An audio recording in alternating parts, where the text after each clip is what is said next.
Hello everyone, welcome to my channel. Let's talk anime. Today we will talk about One Piece episode Luffy's Peak Attained, Gear 5.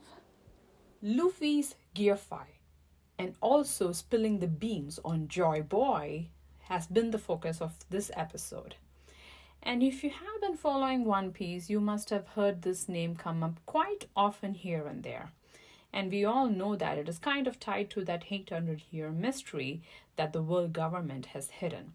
So this episode kind of touched bases on those little nitty-gritty secrets that the world government has kept from everybody. This is one of One Piece's epic episodes, and it's the kind of a turning point in the series as well. So I will just highlight the things that I found really amazing about this episode and some things that I felt like, kind of a moment. So it starts off with this amazing upbeat drums of liberation music. So that really gets you going, It picks up the pace, it has momentum. Basically, you are grooved. And with Luffy coming back to life, of course, we all know that he was not going to die in the previous episodes because we still have 1,000 more episodes to go in One Piece or so. So that was like a no-brainer. It was paced, the background score, Luffy's heart pounding, the way he got his consciousness back. And it really got me glued into the episode. So you're like hitting on the right nail, and you're not wasting any time with this episode. That's how it was. So it was really great. And then the shift happens.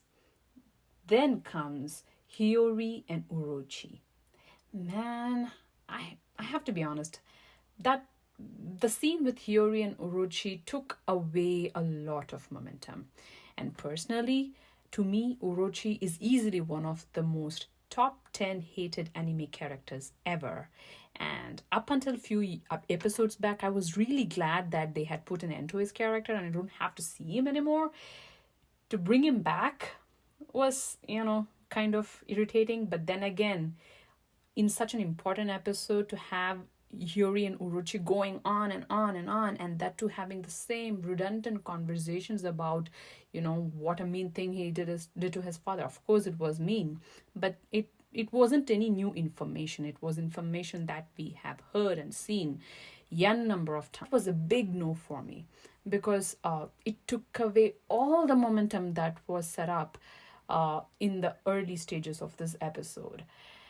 And to me, honestly, if it was my view, I would say Oda should have just, closed Hiyori and Orochi's scenes quite earlier before bringing in the Gear 5 episode. Because this episode should have been just focused on Gear 5 and Joy Boy and the history of the Gum Gum Nami.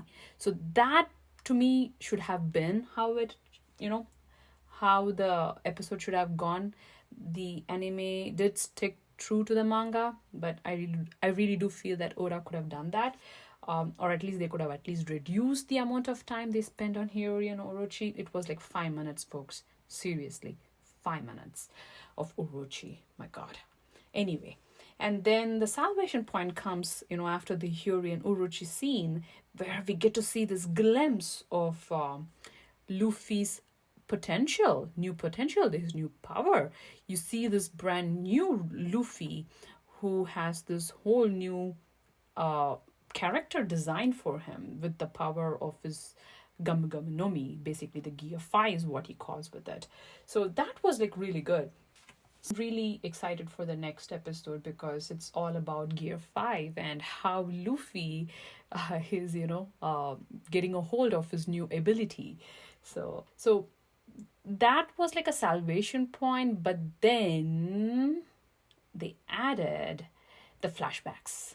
Yes, if you have seen One Piece, you know that flashbacks are something that they shy away and something they really, really like. So you have yet another flashback is what I can say, where Kaido just goes on about how he was not okay with CP0's intervention in their earlier match. So you have them talking about that, and then a few scenes from the previous episode, which was just the last episode or two, just throw there, so that they don't have to do new producing and stuff, basically. Then you have Kaido and Luffy entering into this big staring contest where they just keep on staring at each other, as if like if someone blinks, the first person to blink would be the loser, kind of a thing.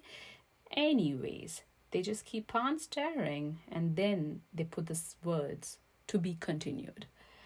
So that's it. It was like I was so hyped. I had so much anticipation set, the way the episode started. And to me, honestly, it felt like something was missing. Law and fight with Big Mom was 1,000 times better than this back episode. That was my honest feel, once I've wrapped up with this episode. To sum up, I would say the big pros. It was really nice to see Luffy with his new ability. The background score was really amazing. The animation was good. Though the concept of Joy Boy is this carefree person, to me at some point it felt as if like Luffy was being a bit crazy. He was just laughing a lot without making any sense. I get it, you're a carefree person, but then that's a very fine line between sanity and then going crazy. So I felt like it was like touching a bit on the crazy side of things. Anyways, yeah, so the pros were, yet again, the way they started off the episode was amazing. The background score was really good. The animation was something different. I haven't seen that sort of a thing. The way anything that Luffy touches bounces off, like the rubber ability of it. So those things were really nice. And showing a glimpse of Luffy's power that is about to come in the next episodes was really great. But the big no's to me, of course, that I cannot stress how irritating it was to see Hiyori and Orochi's scene for so long. They could have definitely reduced the flashback time in this episode and focused a bit more on revealing Luffy's abilities a bit more. So those would be the drawbacks from my end. So overall, for such an important turning point episode, I felt it lacked some characteristics but I really do wish that they could have done something better here. So that's my honest review. So I'll catch you up in my next review. So up until then, have a good time.